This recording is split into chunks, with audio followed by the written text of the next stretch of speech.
All right, welcome back. On RealCopStoriesVideos.com, we have, excuse me, we have over 400 cop stories. Please look them up. They're all my babies. A lot of gross alerts, which is the most popular. I had almost 4 years of ICE, so you'll enjoy those.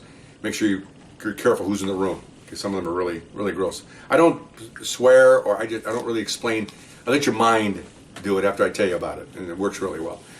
In addition to that, we're having over about 260 or so question and answers. Okay, so ask me a question, I'll respond to you directly, and we'll put it on video. Okay, so if you want to ask me a question or make some comments, either one, email me at rsbcopstories@gmail.com. Question came in about when did you first realize that you were a supervisor? I already covered some of the very first weeks there. Okay, and now I'll tell you, we're in there about 2 months. I've been there about 2 months, maybe 3. And remember now, this is 90 days of work. Pretty much, I'm thinking about maybe 60 actual work days. You take away the weekends. I could do the math. I'm not really important right now.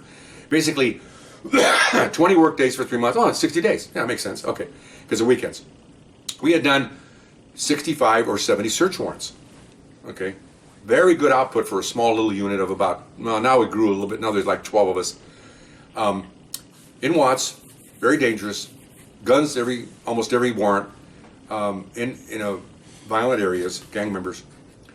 So I decided, okay, and then I in that 60 days or in the 90 days, about maybe third week into it, here's what happens when you do a search warrant. People know what that is. You get a search warrant, you made a buy at a house, you do a search warrant, you serve it, and you have a couple, 3 suspects, you have narcotics evidence, and you all go back to the station. Now this all has to be processed. Normally, with a competent unit, we found out about an hour and a half for each body booked is what time it takes. So that's 3 hours for 2 bodies, 4.5 hours for 3 bodies, resties. That's usually the formula, more or less. And then we have to book the evidence, and the officer has to write the report. Usually the officer, the lead detective, will go into a separate part of the room, and I tell them, leave him alone, or her, and they're going to write the arrest report. And we had typewriters then, so I could whip it out pretty fast. But they're still over there. They have to combine all the evidence. They have to include a lot of things, so they don't need to be bothered by booking arrestees, booking evidence, and all that. So they're doing that. Everybody's working. I have nothing to do. I'm the guy that read the search warrant, approved the briefing for the search warrant, supervised the search warrant. This is my duties now, and I never had to do this before. Remember, a month ago, I'm just one of the flock. Now I'm the boss. And then the warrant's served, and then we come back. And then I have to direct the debriefing about the warrant. We talk about it beforehand, and we talk about it afterwards to correct minor small things. Make sure that's done correctly. And then they start working. I have nothing to do. Okay, so now we're in about 3 in the afternoon from a warrant, say 4. We're in the shift at 6 o'clock, 6:30. We're just starting to work. Just starting. Okay, so now everybody's working. I have nothing to do. So I'm thinking, okay, I'm looking at the clock. Remember, now this is what I've learned over the years, and from the Marine Corps back in Vietnam, take care of your people, take care of your people, take care of your people. Because I don't put handcuffs on anybody. Okay, I used to get accolades from my lieutenant saying you did a good job, and I go, I didn't do it, my men did. And the other top steps are just kind of like, what's he talking about? No, I don't put handcuffs on people. My people do it. Without them, I'm nothing. Anyway, so I'm thinking, you know what? I think everybody's going to be hungry. So I thought, you know what? I just got to another phone, and I called a local Domino's. And I said, give me 4 large pizzas with, 2 with everything on it, 2 whatever. And at that time they had a deal. You buy a large pizza, you get a liter of soda. So I said, okay, fine. So I had a what we call an inside number, which is a regular non-police number. And I said, I'll be there in about half an hour or whatever. So I tell my other supervisor, I'll be right back. I take off. I'm out there by myself. Not a big deal. I got guns on me. Okay, so go to the Domino's. In those areas, they have a drop bin for the pizzas because a lot of violence. Okay, so buy the pizzas. I come back. I walk in the room. Everybody's still working. They're working. They're cops. That's what I used to do. So here's where you have a supervisor that's worried about his career and a supervisor worried about his men. I walk in, and women. I walk in and say, all right, and they all stop. Everybody stop working. Hey, look at me. I got all this food. We're going to eat right now. Here, grab some pizzas. Get some cups. Get some. So they get up and they have we have a coffee master getting the spoons and the forks, and I get some cups. I'm here. You go, some soda. And I take a couple. I got mine. I go, I got mine. Making a joke. And I got my meat. And I go off to the side. And they look at me like, stop. We're going to take an hour to eat. We got hungry on duty, we're going to eat on duty. That was my statement back when I was a younger guy. So they just stopped. We're eating, and they're talking now. They're what they're doing is they're trusting me, and they're liaisoning with each other, because four of them are loaned. They're from patrol. So they're learning to work and mesh with my permanent people. They're learning about my assistant supervisor. We're all working together for this common thing that's very dangerous, and we cannot have people mad at each other when you're doing search warrants. Because what happens, you get mad, people take their temper on a search warrant, the suspect raises his hand to do something, maybe innocently, and the guy that's got a chip on his shoulder that day, or he's mad at me or somebody, could do something bad to that guy. Shoot a round off at him, hit him with a stick or whatever. No. So I felt that if we kept camaraderie, we work well with each other and very professional, that the permanent guys, professionals, will bleed over to the guys that they're temporarily on loan. So that's one of the things you learn. Not learn. It's one of the things that I wanted to do as a supervisor, to take care of my people. Next thing, we're there about, again, 90 days now. This pizza thing happened about a week and a half into it. So I've been there 90 days. 60 warrants later, we're moving along. So my lieutenant at that time was an a-hole, and he happened to be off for a few days. So I decided to do something different. So we started at 10 in the morning. And so everybody comes in, and we have I told you we have a easel wall or a whiteboard, some warrants for the day. Well, the one on the top was the warrant for today. So I put a circle next to it with a red line through it, and pointed an arrow to it. So guys come in and looking at that, going, "What's going on? The warrant's canceled for today?" Because every day they come in, okay, they got the warrant, they get their gear ready, because we're going to have a briefing at 1 o'clock. Do the warrant at 2. We're off and running. So everybody comes in, and you remember now. Let me back up a little bit. Before I got there, they were having squad meetings every day by the top step, discuss what. So can you imagine, you're going to a squad meeting every day, then you go to a meeting to discuss the search warrant, to do the search warrant, then after the search warrant, you come back and you do another meeting to finish the search warrant. They're going to meetings all day long. So I told them when the first 2 days I was there, we're not having squad meetings. If you want to talk about something, talk about it at the briefing. This is a waste of time. And they're all like, whoa, this is great. Because they complain to me individually when I talk to them. Again, learning from past experience how to talk to people. I took each one and walked in the parking lot. What's your complaint? What's your dreams? What you want to do? What you want to be? Well, how can we make this unit even better? And they told me the same thing. Stop these stupid meetings. So I've been there 90 days or so. And I said, we're going to have a squad meeting today. And they're looking at me and going, I told you, I don't have squad meetings. They're figuring, what's this guy talking about? He's nuts. So I want everybody to meet for a squad meeting at 1 o'clock at one of the popular pizza parlors in the area. It's a little far away. And at 1 o'clock, and they're looking at me, they can see them looking at each other. Oh, and by the way, bring your own personal cars. That was a clue. Something's up here, So I had gotten a room ahead of time, one of those rooms that you take your kids in there so they can scream and you close the door, And so I got one of those rooms reserved for us. So I said, everybody clear on that? Okay, let's go. So go do your paperwork and get stuff ready and for tomorrow's warrants. But today I want everybody out of here by noon. We're going to meet over there at that pizza parlor. So at noontime we got in the cars. I told my assistant what was happening. We all took off. We meet there. Pizzas are already warmed up. I called ahead of time, get them ready. We walk in there. We all sit down. Everybody's got their, we're undercover, so nobody can see our guns. Obviously, we're just in there. And here come the pizzas.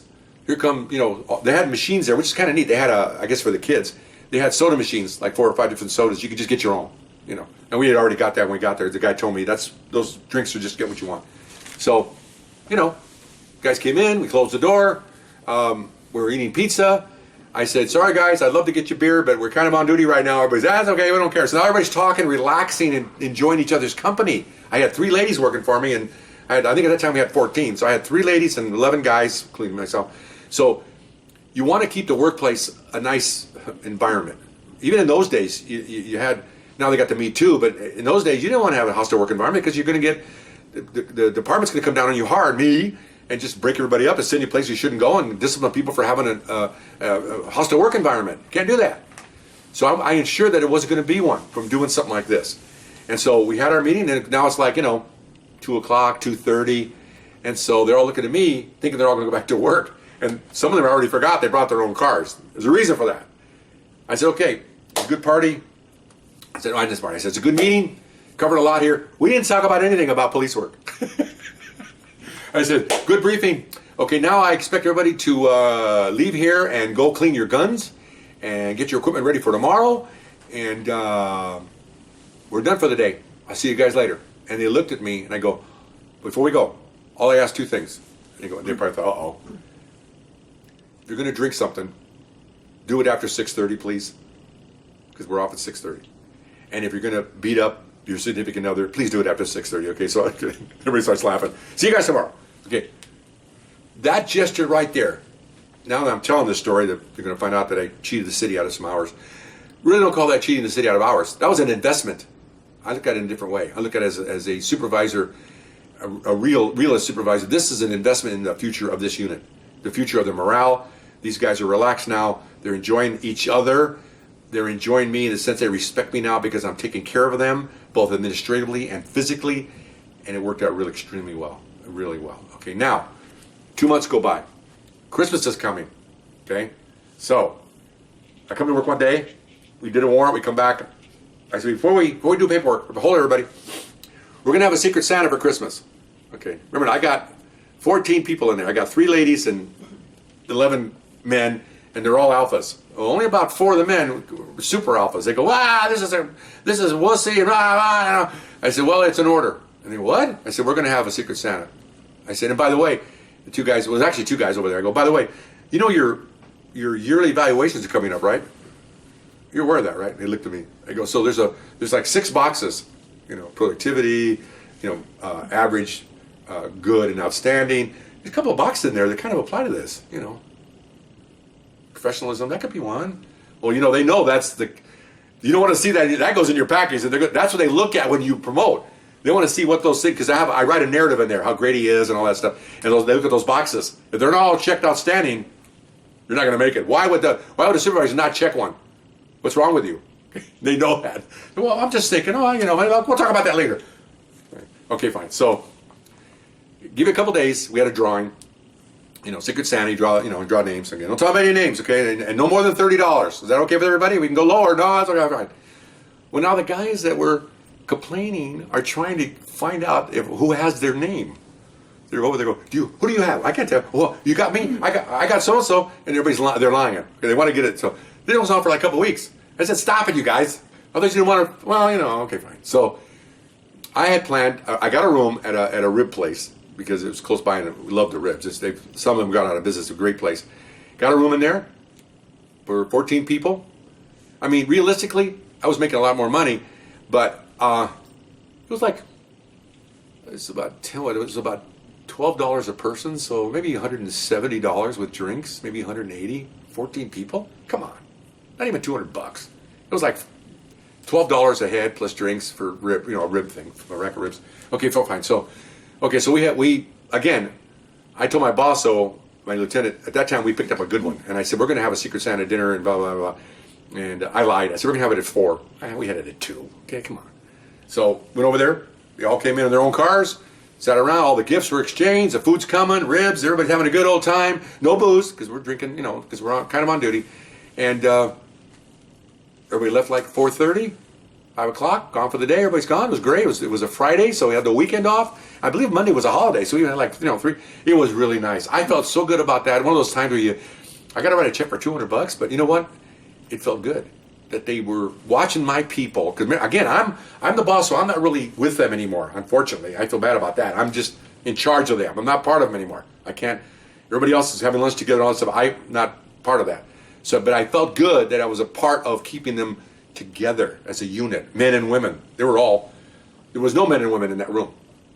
As far as I'm concerned, the whole time I was there, 2 years, we're just narcs.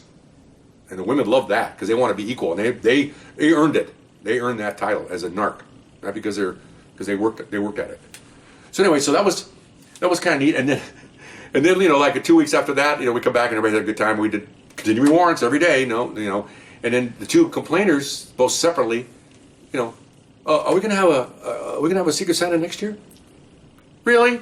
And I go, yeah, good. I hope you're here because that was great, And my wife was jealous because they didn't have one. I told her, too bad. And here's the guy who was complaining. And now he's bragging about it. That was great. I got a really neat gift, and I know who gave it to me was so and so, but he denies it. Can you imagine? Just all these alphas, man. It's like, it's pretty funny to watch. Really neat. Give me goose chills to think about that, goosebumps, because it was nice. And we kept that tightness for just over 2 years. 430 search warrants later, nobody got shot. My guys primarily. I don't give a crap about the suspects. It was a very good, rewarding part of my career, and I really enjoyed being the supervisor for these guys. Anyway, so I hope you enjoyed that one, and it was pretty good. Kind of went long a little bit, but that's the way it is. So take care. Bye-bye.